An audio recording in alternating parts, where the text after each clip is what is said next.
Good morning students. आज हम खाता बही को कैसे बनाते हैं उसके लिए एक उदाहरण सॉल्व करने वाले हैं। तो उदाहरण पर ध्यान देना है कि उदाहरण 7वां आज देखेंगे हम। तो निम्नलिखित व्यवहारों को शाम की पुस्तक रोजनामचा में लिखा करें तथा रोकड़ खाता और माल खाता भी बनाइए। तो हम यहाँ पे 2 खाते कैसे बनाते हैं जर्नल के आधार पे उसका अध्ययन करने वाले हैं। यहाँ पे जनवरी माह से संबंधित कुछ व्यवहार, लगभग 10-12 व्यवहार दिए हुए हैं।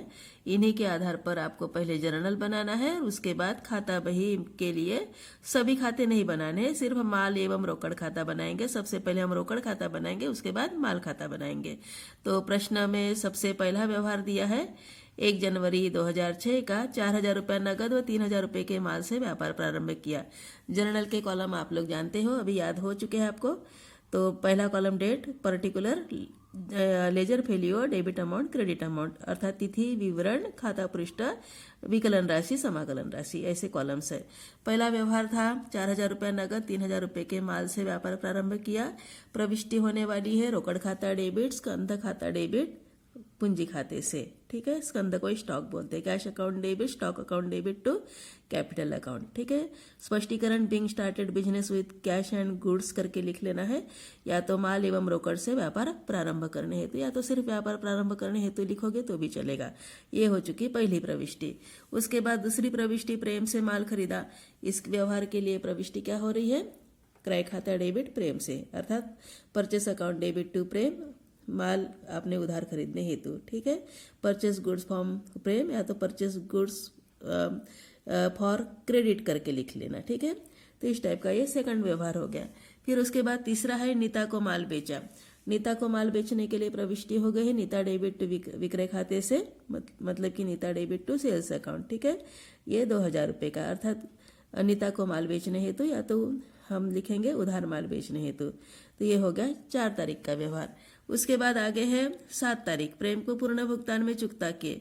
पूर्ण भुगतान करके शब्द आता है तो इसका संबंध उसके पहले वाले व्यवहार से रहता है। तो प्रेम वाला व्यवहार 2 तारीख का था, उससे आपको इससे संबंधित करना है। तो यहाँ पे प्रविष्टि बनेगी प्रेम डेबिट रोकड़ खाते से और बट्टा खाते से। तो इस टाइप की प्रविष्टि 3,000 रुपये भुगतान करना था, 2,950 रुपये हम रोकड़ चुकाएंगे, अर्थात हमें छूट मिलेगी, बट्टा मिलेगा 50 रुपया। वही प्रेम को भुगतान करने तथा बट्टा प्राप्त होने हेतु करके स्पष्टीकरण लिखोगे। फिर उसके बाद 10 तारीख नगद माल बेचा। नगद माल बेचने के लिए रोकड़ खाता डेबिट विक्रय खाते से करके प्रविष्टि करोगे, cash account debit to sales account, स्पष्टीकरण में नगद माल बेचने हेतु या सोल्ड गुड्स फॉर कैश। ठीक है, इस टाइप से प्रविष्टि। फिर उसके बाद 15 तारीख नीता से नगद प्राप्त हुए, बट्टा दिया करके बोला गया है। 1985 नगद प्राप्त, बट्टा दिया है 15 रुपया। उसके लिए प्रविष्टि होगी cash account debit, discount account debit to Neeta, अर्थात रोकड़ खाता डेबिट, बट्टा खाता डेबिट नीता से। 1985 रोकड़ के सामने है, बट्टे के सामने 15 है, नीता के सामने 2,000 है। ये 15 तारीख का व्यवहार हो गया। फिर उसके बाद आगे का व्यवहार है दान में दिया, नगद एवं माल है, दोनों भी प्रकार का दान आपने दिया है। उसके लिए प्रविष्टि लिखोगे charity account debit to cash to purchase account करके लिखोगे, अर्थात दान खाता डेबिट रोकड़ खाते से और क्रय खाते से या माल खाते से भी लिख सकते हो क्रय को। तो इस टाइप से 20 तारीख की प्रविष्टि होगी, वहां पे स्पष्टीकरण रहेगा नगद तथा माल दान में देने हेतु, cash and goods given as charity. फिर उसके बाद 21 तारीख है लेखन सामग्री खरीदी। लेखन सामग्री खरीदते हैं तो प्रविष्टि होगी stationery account debit to cash, या तो रोकड़ लेखन सामग्री खाता डेबिट रोकड़ खाते से लेखन सामग्री खरीदने हेतु, या तो बिंग ब्रॉड स्टेशनरी। इस टाइप का ये 21 तारीख का व्यवहार। उसके बाद 23 तारीख को है रीना को माल बेचा।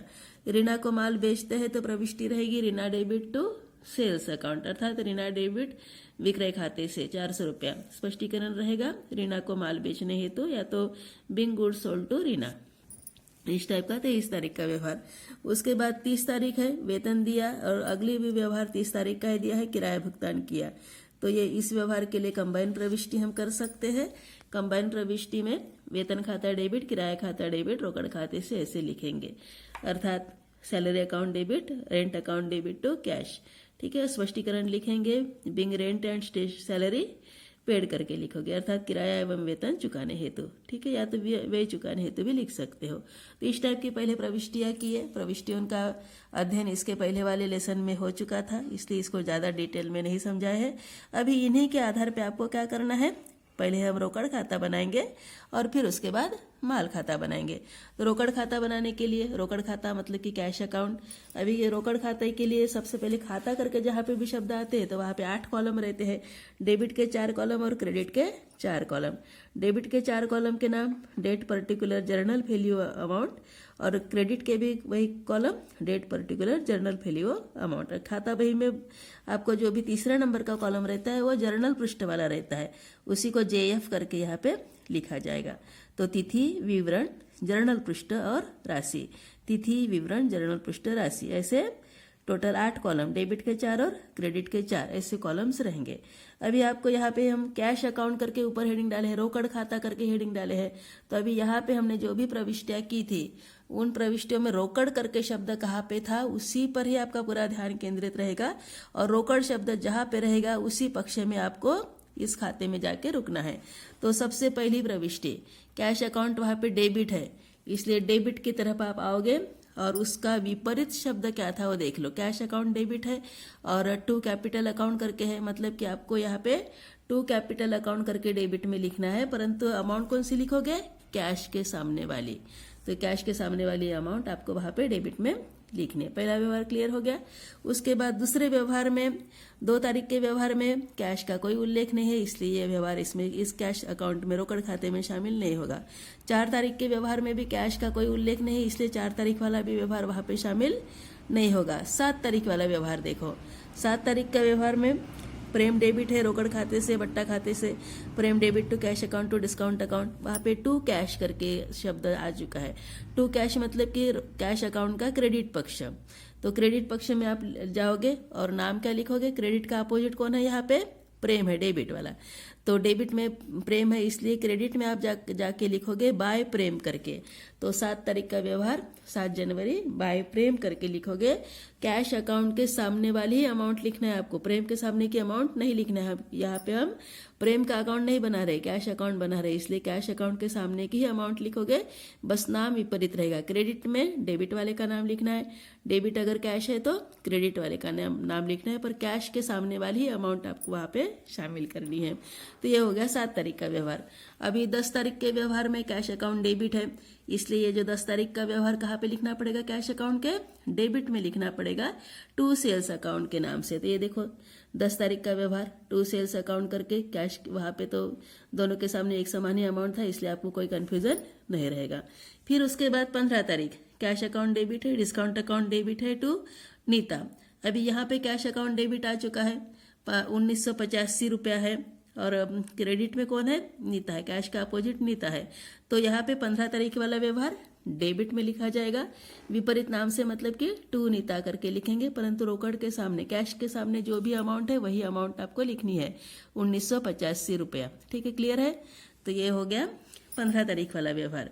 फिर उसके बाद 20 तारीख charity account debit to cash to purchase करके आ चुका है। यहाँ पे कैश क्रेडिट में है, इसलिए कहाँ पे लिखना पड़ेगा ये व्यवहार, क्रेडिट में। और इस क्रेडिट वाले व्यवहार के लिए अपोजिट शब्द कौन सा है, चैरिटी, इसलिए बाय चैरिटी करके लिखोगे, पर कैश के सामने वाली अमाउंट लिखोगे। तो बाय चैरिटी 20 जनवरी मिल गया आपको, 20 जनवरी बाय चैरिटी अकाउंट 100 रुपीज लिखोगे, जो कैश अकाउंट के सामने वहाँ पे था। क्लियर है। तो इस टाइप से ये 20 तारीख वाला व्यवहार आएगा। फिर 21 तारीख वाला व्यवहार stationery account debit to cash करके आ गया है, मतलब कि यहाँ पे भी टू कैश है, मतलब कि कैश अकाउंट का क्रेडिट पक्ष। क्रेडिट पक्ष में जाकर आपको विपरीत नाम बाय स्टेशनरी करके लिखना पड़ेगा। तो ये बाय स्टेशनरी अकाउंट करके लिखोगे, 50 रुपये, 50 रुपीज़। फिर आगे का व्यवहार है 23 तारीख रीना टू सेल्स। इस व्यवहार में कैश शब्द नहीं है, ये व्यवहार कैश अकाउंट में शामिल नहीं होगा। फिर 30 तारीख वाला व्यवहार salary account debit rent account debit to cash करके है। यहाँ पे टू कैश कहाँ पे है, क्रेडिट में है, और इसके अपोजिट में दोनों भी शब्द है, सैलरी और रेंट, और इसीलिए यहाँ पे इस व्यवहार को लिखने के लिए आपको बाय सैलरी बाय रेंट करके लिखना है, दोनों भी अमाउंट बराबर जो सामने है वही डालनी है। तो 30 जनवरी by rent account by salary account करके आप लिखोगे, और इस टाइप से ये जो अकाउंट है वह उसमें आपने ट्रांजैक्शन अभी लिख चुके हैं। अभी इस अकाउंट को क्लोज करना है। हमेशा कैश अकाउंट की डेबिट पक्ष ही बड़ा रहेगा, रोकड़ खाते का डेबिट पक्ष हमेशा बड़ा रहता है, क्योंकि रोकड़ खाते का शेष हमेशा डेबिट होता है। या आपने सहायक बही रोकड़ बही जब बनाए थे उसमें पढ़े हो। तो डेबिट पक्ष की टोटल करोगे, टोटल आ चुकी है 4000 प्लस 900 प्लस 1985 बराबर कितना हो गया 6885। इस डेबिट के पक्ष में से क्रेडिट पक्ष घटाओगे। क्रेडिट पक्ष में 2950, 100 रुपया, 50 रुपया, 200 रुपया, 100 रुपया, इतने का टोटल करके अगर 6885 में से घटाते हैं तो अंतर बचता है 3485 रुपया। उसको हम क्या लिखेंगे, जनवरी माह की अंतिम तिथि जो रहती है जनवरी 31, तो जनवरी 31 करके डेट लिखेंगे। बाय बैलेंस कैरी डाउन करके शब्द आएगा, शेष लेगो 3485 रुपया। फिर ये जो टोटल क्लोज होने के बाद जनवरी माह के बाद आता है फरवरी माह। फरवरी माह के लिए टू बैलेंस ब्रॉट डाउन करके वही अमाउंट लिखोगे और ये खाता बंद कर दोगे। तो इस टाइप का ये रोकड़ खाता रहेगा। आशा करते हैं रोकड़ खाता समझ में आ गया होगा। अभी बनाते हैं माल खाता। तो माल खाता जिसको हम स्टॉक अकाउंट करके बोलेंगे। अभी इस प्रश्न में माल के लिए सिर्फ परचेस और सेल्स दिया है, क्रय और विक्रय दिया है। क्रय वापसी, विक्रय वापसी ऐसे शब्द इसमें शामिल नहीं थे। तो अभी स्टॉक अकाउंट बनाते हैं। तो स्टॉक अकाउंट बनाने के लिए आपकी प्रविष्टि देख लो, जहां पे भी स्टॉक, परचेस, सेल्स ऐसे शब्द होंगे उस व्यवहार पे जाके आपको रुक जाना है और वही शब्द कौन से पक्ष में उस पर ध्यान देना। तो पहला व्यवहार में cash account debit, stock account debit to capital ऐसे एंट्री हो चुकी है। तो स्टॉक अकाउंट डेबिट में है और अपोजिट नाम कौन सा है, टू कैपिटल अकाउंट। इसलिए स्टॉक अकाउंट के डेबिट में जाकर हम इस व्यवहार को लिखेंगे टू कैपिटल अकाउंट करके। और स्टॉक के सामने की अमाउंट जो 3000 थी उसी को हम यहाँ पे लिखेंगे। तो 3000 रुपये आ गया है। स्टॉक के सामने कितना अमाउंट था 3000, तो डेबिट में आ चुका है 3000 रुपये। क्लियर है ये व्यवहार, पहला व्यवहार हो गया। उसके बाद दूसरे व्यवहार में परचेस अकाउंट डेबिट टू प्रेम करके है। परचेस अकाउंट मतलब कि स्टॉक अकाउंट ही है ये वाला। तो स्टॉक अकाउंट डेबिट हो गया, इसलिए डेबिट में जाकर आप लिखोगे अपोजिट नाम टू प्रेम। 3000 रुपीज ही इसकी भी अमाउंट थी। तो ये सेकंड व्यवहार हो गया। उसके बाद 4 तारीख का व्यवहार नीता टू सेल्स है। Neeta debit to sales account. Sales मतलब कि स्टॉक है, तो स्टॉक यहाँ पे क्रेडिट में है। तो क्रेडिट में है मतलब कि आपको क्रेडिट में, स्टॉक अकाउंट के क्रेडिट में लिखना पड़ेगा बाय नीता। तो आप यहाँ पे 4 तारीख बाय नीता करके लिखोगे 2000 रुपया।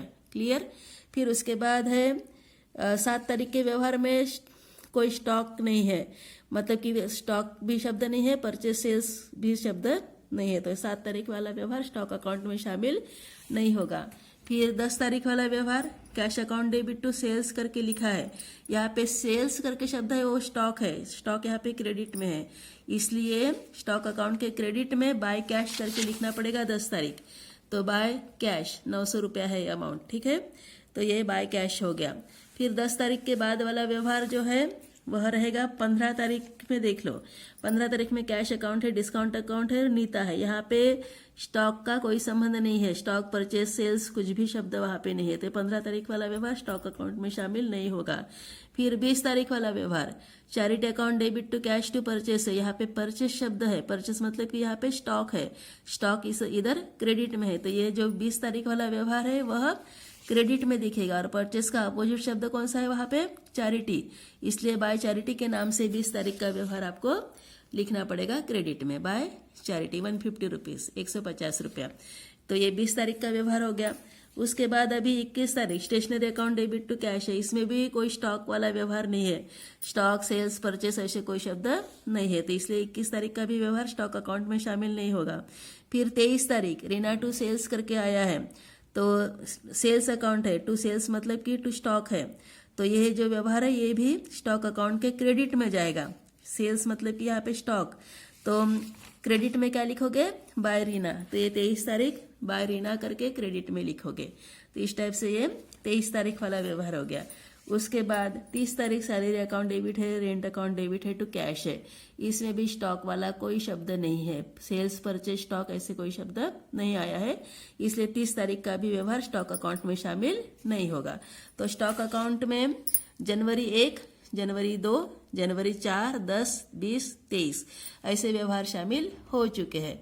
अभी इन्हीं व्यवहारों के आधार पे हमें स्टॉक अकाउंट भी क्लोज करना है। तो स्टॉक अकाउंट क्लोज करने के लिए अभी आप क्या करोगे, इसमें भी स्टॉक अकाउंट, ये भी संपत्ति का खाता होता है। हर एक संपत्ति के खाते डेबिट पक्ष में ज्यादा योग दिखाते हैं, इसलिए डेबिट पक्ष का योग पहले करोगे। डेबिट में 2 व्यवहार है, 2 व्यवहार का योग आ चुका है 6,000 रुपया। 6,000 में से आप 2,900, 150, 400 इनको घटाओगे तो अंतर जो बचा है वो है 2,550 रुपया। जनवरी माह की अंतिम तिथि में ये बैलेंस कैरी डाउन करके लिखोगे, अर्थात शेष लेगा करके 2,550, और फिर जनवरी टोटल क्लोज करोगे। टोटल क्लोज करने के अगले सेंटेंस में आप अगला माह का नाम लिखोगे और पहली तारीख डालोगे। तो फरवरी 1 टू बैलेंस ब्रॉट डाउन, शेष लागा करके लिखोगे 2,550, और इस प्रकार से ये स्टॉक अकाउंट भी कंप्लीट करोगे। तो ऐसे बहुत सारे खाते, अभी इस प्रश्न में बहुत सारे खाते बन सकते हैं, और इन सभी खातों के लिए इसी तरीके को अपनाना है। तो आशा करते हैं इस प्रकार के खाते कैसे बनते हैं ये आपको समझ में आ गया होगा। तो खाता बही कैसे बनाते हैं इसका अनुमान लगाकर आपको बहुत सारे खाते भी बनाने के लिए अगर बोला जाता है तो इसे बनाना है। परीक्षा में ज़्यादा खाते नहीं पूछे जाते, 1 या 2 खाते ही आपको पूछे जाते हैं, और वो भी जर्नल बनाने के बाद ही खाते पूछेंगे, ऐसे नहीं है डायरेक्ट खाते पूछे जाते हैं। इसलिए जर्नल की प्रैक्टिस आपको मन में करनी है खाता बही लेसन के लिए। वैसे अगर ज़्यादा प्रैक्टिस नहीं है तो आप रफ वर्क में जर्नल कर सकते हो, प्रविष्टियाँ कैसे होती है उसको देख सकते हो, और उसके बाद आप खाता बही बना सकते हो। तो प्रैक्टिस करना है डायरेक्ट खाता बही बनाने की।